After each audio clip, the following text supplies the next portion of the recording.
의정의 꽃 정기 국정감사 벌써 절반을 지나면서 정치적 논쟁이 가열되는 가운데 민생을 위한 국정감사로 집중해달라는 여론, 지적 높아지고 있습니다. 오늘은 부산시 국정감사에서 청년 인구 유출의 심각성 지적한 진성준 더불어민주당 의원과 이 문제 관련해서 좀 얘기를 나눠보겠습니다. 의원님 안녕하십니까? 네, 안녕하세요. 네. 진성준입니다.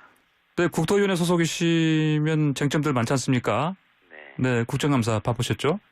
예, 바빴습니다. 네, 또 이제 계속해서 좀 쟁점들 이어질 상황인데 어떤 것들이 있습니까? 무엇보다도 국토교통위원회는 그 서울을 중심으로 한 수도권의 집값 문제, 예. 매매 거래 가격도 그렇습니다만 전세 문제 이게 가장 큰 문제일 것 같아요. 예. 그리고 또 야당의 의원들을 중심으로 해서는 인천국제공항의 비정규직 노동자들을 직고용한 문제 이런 문제가 주요하게 다뤄질 것 같고 네.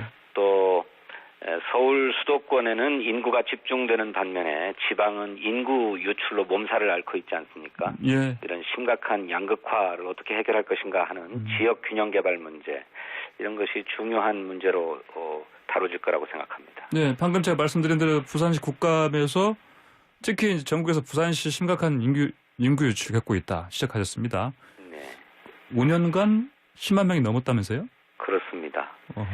이게 도시 농촌 할 것 없이 예. 모든 지방이 겪고 있는 문제입니다. 그 5년간 11만 명이 부산시에서 인구가 빠져나갔는데 예. 그중에 절반은 25살에서부터 39살까지의 청년층이 차지를 하고 있어요. 네, 젊은 층이 주로 빠져나간다 말씀이죠. 그렇습니다. 서울도 예외는 아닙니다만 네. 갈수록 심각해지는 일자리 문제, 일자리가 부족합니다. 또 그런데다가 주거비는 너무 높아요. 네. 그러다 보니 교육 환경도 점점 나빠지고 있어서 일자리가 부족한 문제와 주거비가 너무 크다는 문제 이런 것이 그 인구 유출의 핵심적인 문제로 되고 있는 것 같습니다. 네. 그러다 보니까 전국적으로 출생률이 떨어지고는 있지만은 부산시도 해마다 신생아 수가 줄어들어가지고 2015년 한 해에는 26,600여 명의 신생아가 태어났지만 네. 2019년에는 그보다 10,000명이 줄었어요. 17,000명 정도가 출생했습니다. 네. 그러다 보니까 8개 광역시 가운데에 도시가 소멸할 위험지수, 도시 소멸 위험지수라고 하는 게 있는데 예. 그것이 가장 높아요. 예. 심각한 문제가 아닐 수 없습니다. 자, 그러면 이렇게 인구 절벽화 매우 심각한 상황에 부산시 상황 이걸 짚으신 부분 관련해서요. 일각에서 이런 얘기 나옵니다. 사실 부산보다 대구 또 호남 인구 유출 상황이 또 못지않게 심각한데 하필 부산의 인구 정책 집중하신 거 이거 당 전략 기획을 담당하시는 진성윤 의원이 혹시나 부산시장 재보궐선거 도전하는 거 아니냐 이런 의견이 있습니다. 자, 예, 아까 말씀드렸던 것처럼 네. 그 인구 유출의 문제는 네. 도시나 농촌이나 할 것 없이 모든 지방이 앓고 있는 문제인데 예.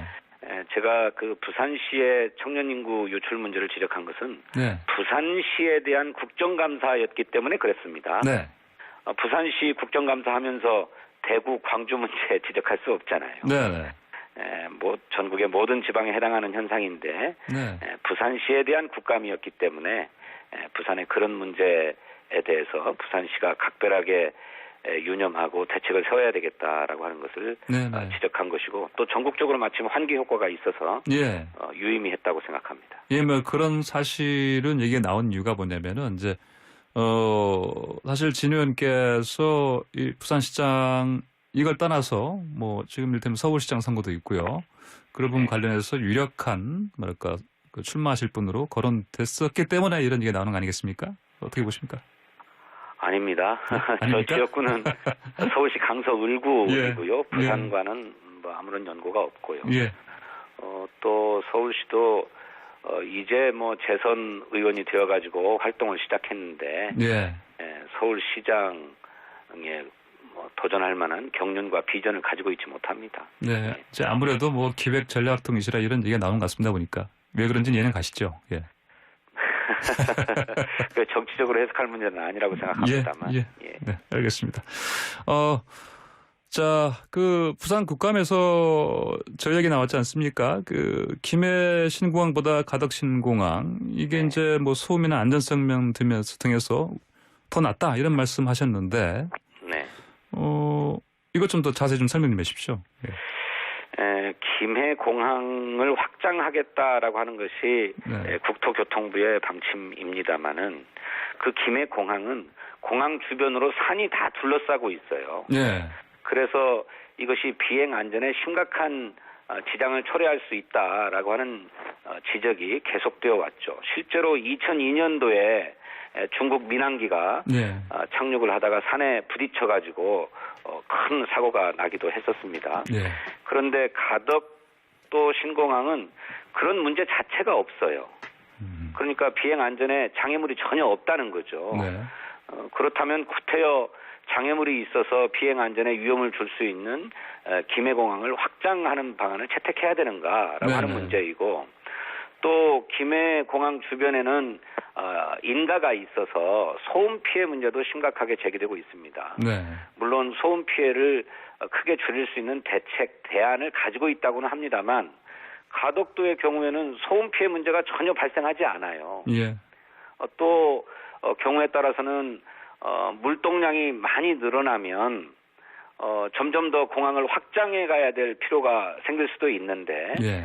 김해공항의 경우에는 확장의 여력이 크지 않은 반면에 가덕도를 입지로 선택했을 경우에는 필요에 따라서 얼마든지 확장해 나갈 수도 있는 확장성도 있거든요. 예. 이렇게 김해공항이 뛰어넘을 수 없는 가덕도 신공항만의 입지상의 장점이 있는데 왜 구태여 김해공항을 확장하는 방안을 고집하는가 네. 하는 문제 제기를 했던 것이죠. 예, 그러니까요.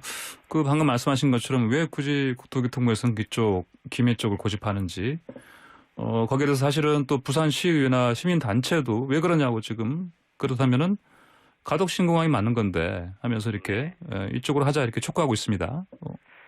이제 수년 전에 입지 타당성 조사 결과를 보게 되면 예. 이제 그 당시에는 가덕도 신공항 입지가 여러 가지 면에서 점수를 높게 받지 못했다고 알고 있습니다. 네. 그런데 이제 변화된 여건이 있다면 그런 점에 있어서도 다시 한번 되짚어봐야 되는 게 아닌가 하는 것이죠. 예. 자, 이제는 서울시 국감도 이제 20일 예정돼 있습니다. 그런데 서울 아파트 입주 계획서 보니까 10대 4명 중 3명이 임대 목적이다 이렇게 나왔다면서요? 그렇습니다. 이게 지금 집에 그러니까 신규 주택을 아무리 많이 공급해도 예. 그 중에 절반 가까이는 실거주 목적으로 사용되는 게 아니라 예. 시세 차익을 노리거나 임대 수익을 노리는 일종의 갭 투자, 예. 또 뭐 투기성 수요가 훨씬 큰 상황이거든요. 보도에 보셔서 뭐 모든 국민들이 또 경악합니다만 4개월 된 아기가 20억짜리 강남 아파트를 소유하지 않습니까? 예. 그리고 그중에 10억은 아기가 냈다는 거예요. 예.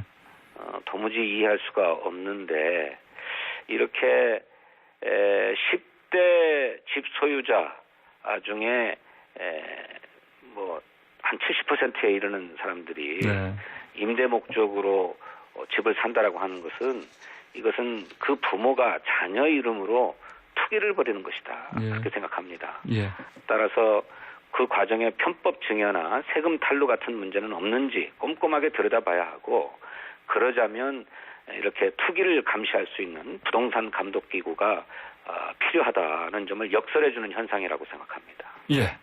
자, 다음으로 8.4 부동산 대책 이후에 뭐 집값이 오히려 뭐 계속 오른다거나 또는 전셋값도 지금 1년 3개월 넘게 오르고 있는 상황이다. 이런 이제 정말 걱정스러운 목소리, 그리고 이 전세 구하지 못해서 어려움 겪는 세입자들 목소리가 좀 커지고 있습니다. 지금 상황에서 뭔가 좀 대책이 뭐 물론 아까 이제 이전에 그 경제 관련 소식에서도 알아봤습니다만 뭐 진짜 뭐 대책들이 나오곤 있습니다만 진짜 그 국민들을 안심시킬 수 있는 그런 대책이 얼른 나와야 되지 않겠습니까? 어떻게 보십니까? 예. 뭐 일부 지역에서는 뭐 서울 수도권에서도 집값이 하락하는 것도 나타나고 있지만 또 특정 지역에서는 뭐 신고가를 갱신하는 거래들도 막 나타나고 있어서 예. 전체적으로는 과도기적인 상황이지만 확실하게 집값이 잡혔다라고 볼 수는 없는 상황이에요. 예. 그런데 여러 가지 그 세제 정책이나 또 대출 규제, 또 공급 정책 이런 것을 통해서 집값을 잡기 위한 노력들은 지속하고 있는데 많은 전문가들이 지적하는 것처럼 시중에 흘러다니는 돈이 너무 많습니다. 예. 이 시중 유동성을 어떻게 할 거냐 하는 것이 부동산 정책에서도 중요하게 고려돼야 할 것 같은데 현재는 주택담보대출의 뭐 DTI라든지 이런 거를 통해서 규제를 하고 있습니다만 예. 갭 투자의 경우 전세 보증금이나 이 보증금 문제는 대출 총 부채의 대출로 잡고 있지를 않아요. 예. 총 부채의 전세 보증금이나 이 월세 보증금도 부채로 잡아서 뭔가 무분별하게 대출을 받아가지고 갭 투자를 벌이거나 또 어떤 투기를 벌이는 것들은 좀 차단하고 예. 시중 유동성을 부동산이 아니라 주식시장과 같은 건전하고 생산적인 곳으로 유도하는 이런 정책들이 필요하다고 생각합니다. 네. 자, 다른 문제 좀 여쭤보겠습니다. 마지막으로. 민주당 정치개혁 TF팀에서 박덕흠 의원 체소했습니다. 네. 국회 일요일 특별위원회에. 자, 이렇게 의원직 제명까지 해야 된다. 이런 얘기 있는데. 필요하다 보십니까? 예. 박덕흠 의원은 예.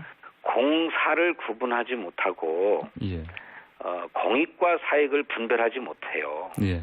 국회의원의 지위와 권한을 이용해서 사적인 이익을 추구하지 않았습니까? 예. 국회의원으로서 자격이 없는 거죠. 네. 우리 헌법과 공직자윤리법, 뭐 국회윤리 강령 등에서 국회의원의 청렴의 의무를 규정하고 있을 뿐만 아니라 네. 양심에 따라서 국가의 이익을 우선해서 일하도록 규정하고 있어요. 예. 근데 국가의 이익을 위해서 일해야 될 사람이 개인의 이익을 위해서 일하고 있었다면 네. 이거야말로 국회의원의 자격을 문제 삼을 수밖에 없는 것 아니겠습니까? 네. 국회법이 규정하고 있는 최대 징계인 네. 제명이 적당한 조치라고 생각합니다. 네. 국회의원 자격이 없다. 제명이 필요하다. 이런 말씀하셨습니다. 오늘 말씀 여기까지 듣겠습니다. 네, 감사합니다. 네, 감사합니다. 지금까지 진성준 더불어민주당 의원이었습니다.